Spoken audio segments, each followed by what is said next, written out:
Obviously, I'm grateful for the warm welcome. I'm extraordinarily grateful for the close working relationship and friendship with your outstanding Prime Minister, Justin Trudeau, and his extraordinary wife, Sophie. But I think it's fair to say that much of this greeting is simply a reflection of the extraordinary alliance and deep friendship between Canadians and Americans.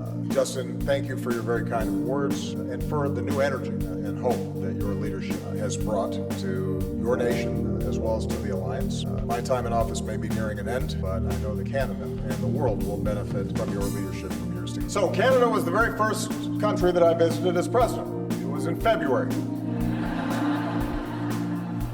It was colder. I was younger. Michelle now refers to my era as the Great White North.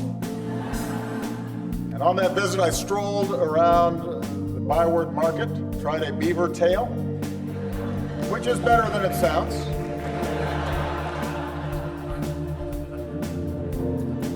And I was struck then, as I am again today, by the warmth of Canadians. I could not be more honored to be joining you in this historic hall, this Cathedral of Freedom. And we Americans can never say it enough. We could not ask for a better friend or ally than Canada. That does not mean we don't have our differences. As I understand it, one of the reasons the Queen chose this site for Parliament was that it was a safe distance from America's border. And I admit, in the War of 1812, American troops did some damage to Toronto. I suspect that there were some people up here who didn't mind when the British returned the favor and burned down the White House.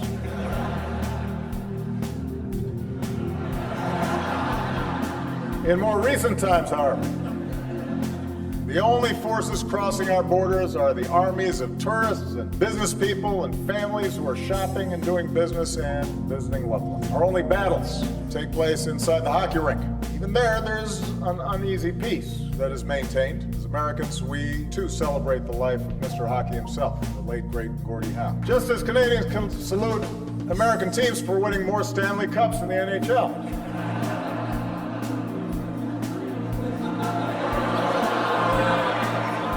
I told you I should have stopped after the applause. But in a world where too many borders are a source of conflict, our two countries are joined by the longest border of peace on earth.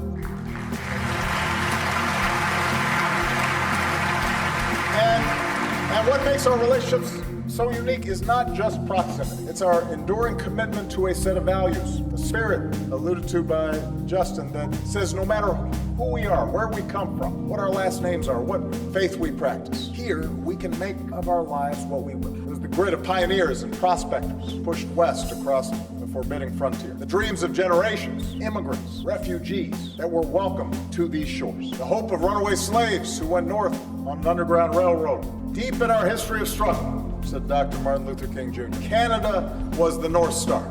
Freedom Road links us together. We're bound as well by the service of those who defended us. Flanders Field, beaches of Normandy, the skies of the Balkans, and more recently in the mountains of Afghanistan and training bases.